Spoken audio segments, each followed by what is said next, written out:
मित्रांनो, जी लोक कामगार नाहीत पण त्यांनी फॉर्म भरलाय किंवा असा कुठला एजंट आहे की जो फॉर्म भरतोय बोगस कागदपत्र गोळा करून, तर अशा लोकांवर कारवाई होणार आहे. मित्रांनो, बांधकाम कामगार योजनेअंतर्गत जो जी.आर. निघालेला आहे नवीन, त्याच्यामध्ये चौकशीचे आणि गुन्हेगारी फौजदारी दाखल करण्याचे आदेश दिलेले आहेत सरकारने.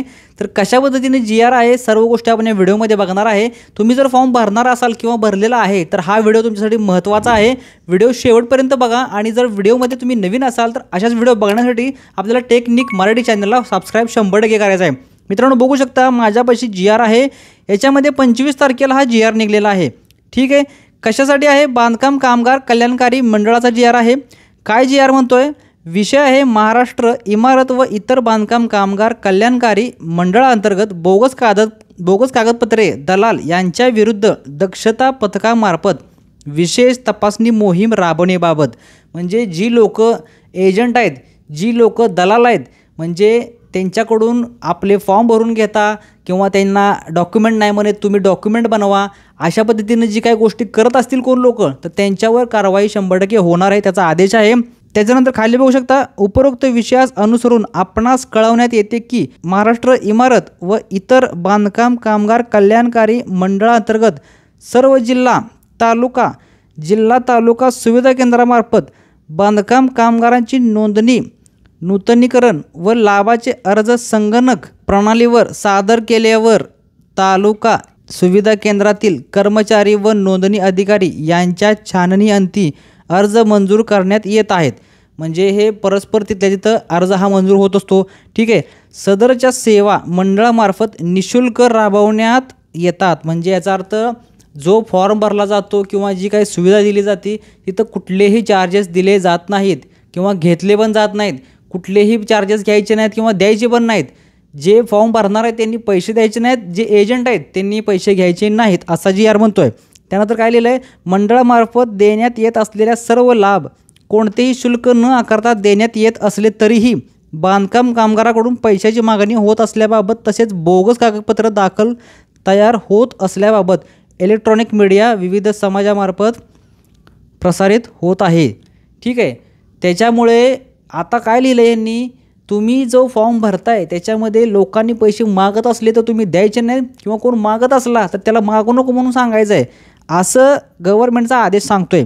त्यानंतर खाली काय लिहिलं आहे? सदर प्रकरणी माननीय मंत्री कामगार व माननीय प्रधान सचिव कामगार यांच्या आदेशानुसार दक्षता पथक स्थापन करण्यात येत आहे. जी गोष्ट घडते चुकीची त्याच्यासाठी एक दक्षता घेण्यात येणार आहे. त्या अनुषंगाने सर्व विभाग प्रमुखांनी खालील प्रमाणे कार्यवाही करण्याचे आदेश दिलेत. आता काय कार्यवाही करायचे आदेश दिलेत तुम्हाला तर माहीत आहे, योजना म्हणजे घोटाळा आलाच. बघू शकता, विभाग प्रमुखांनी त्यांच्या अधीनस्थ प्रत्येक जिल्हा स्तरावर जिल्हा कार्यालय प्रमुखांच्या अध्यक्षतेखाली दक्षता पथक गठीत करावे. जिल्हा स्तरावर जिल्हा प्रमुखांनी कार्यालयामध्ये पथक गठीत करायचं आहे. त्यानंतर सदर जिल्हास्तरीय दक्षता पथकाचे कार्यक्षेत्र त्यांच्या विभागातील दुसरा जिल्हाधिकारी राहील. म्हणजे त्यांच्यावर कंट्रोल करणारा माणूस, लक्ष ठेवणारा माणूस जर तिथलाच असेल तर अजून घोळ. त्याच्यामुळं दक्षता म्हणजे लक्ष ठेवायला दुसऱ्या जिल्ह्यातला अधिकारी. ठीक आहे. संबंधित जिल्हास्तरीय दक्षता पथकास अन्य नेमून दिलेल्या जिल्ह्याचे लेखी आदेश विभागप्रमुखांनी काढावे. म्हणजे लक्ष ठेवण्यासाठी दुसरा अधिकारी पाहिजे, त्याचा आदेश काढायचा आहे. ठीक आहे. त्यानंतर बघू शकता, सदर जिल्हास्तरीय दक्षता पथकाने त्यांना नेमून दिलेल्या जिल्ह्यात बोगस कागदपत्र तयार करून होणारी नोंदणी, पैशाच्या मागणीबाबत प्राप्त तक्रारी, बोगस कागदपत्रे, दाखले इत्यादी सर्व तक्रारीबाबत संबंधित ठिकाणी तपासणी मोहीम राबवून संबंधितावर फौजदारी गुन्हे दाखल करावेत. म्हणजे जसं मी मागाशी बोललो की जर कोण कागदपत्र बनवते, तुम्हाला तर माहिती आहे आसपास शेजारी भरपूर लोक आहेत जी कामाला म्हणजे कामगार पण नाहीत तरी पण त्यांनी डॉक्युमेंट बनलेले आहे, त्यांची कामगार योजना झालेली आहे. तुम्हाला पण माहिती आहे. तुम्ही जर तसं केलं असेल तर तिथंच थांबा. तुम्ही जे करतेत त्यांना पण सांगा की तुझं शेवटचं टाईम आलेला आहे. ठीक आहे. त्यानंतर बघू शकता, मंडळाने सर्व क्षेत्रीय कार्यालयांना वाहन भाडेतत्वावर घेण्यास मान्यता दिलेली आहे. सदर वाहनांचा या कामासाठी वापर करण्यात यावा. तसेच पथकाने त्यांच्या इतर अनुषंगिक खर्च विहित कार्यपद्धतीचा अवलंब करून प्रशासकीय निधीतून करण्यात यावा. म्हणजे हे ह्यांचं परस्पर आहे. ठीक आहे. सर्व संबंधित जिल्हास्तरावरील दक्षता पथक प्रमुखांनी सदर मोहिमेदरम्यान केलेल्या कारवाईचा सविस्तर अहवाल संबंधित विभाग प्रमुखांना सादर करावा.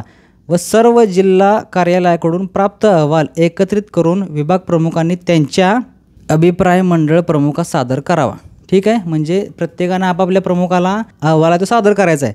सदर तपासणी मोहीम 10 जुलै अखेर राबवावी. आता तुम्ही म्हणताल 10 जुलै संपते लगेच, काय प्रॉब्लेम नाही. तसं नाही, त्याचा अहवाल विभाग प्रमुखांनी 11 जुलैपर्यंत मंडळात सादर करावा. 10 तारखेपर्यंतचा 11 तारखेला सादर करावा. याच्या पुढं पण आहे, बघू शकता.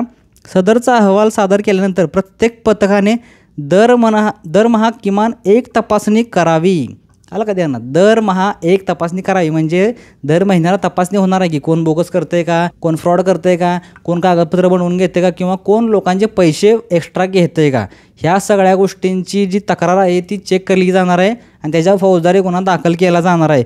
विभाग प्रमुखांनी दरमहा त्यांचा एकत्रित अहवाल मंडळात सादर करावा. ठीक आहे, अशा पद्धतीनं हा अहवाल आहे.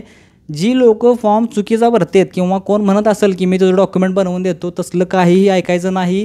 आपल्याला आपला जी योजना असेल त्यात जर क्रायटेरियामध्ये बसत असू तर रितसर कागदपत्र जमा करून हा लाभ घ्यायचा असतो. अशा बोगस कागदपत्र कोण करत असेल तर तुम्ही तक्रार देऊ शकता. मित्रांनो, व्हिडिओ आवडला असेल तर 100% आपल्याला लाईक करायचं आहे आणि अशाच व्हिडिओ बघण्यासाठी आपल्या टेक्निक चॅनलला सबस्क्राईब 100% करायचं आहे. भेटूया मित्रांनो पुन्हा एकदा नवीन व्हिडिओमध्ये. तोपर्यंत जय हिंद, जय महाराष्ट्र.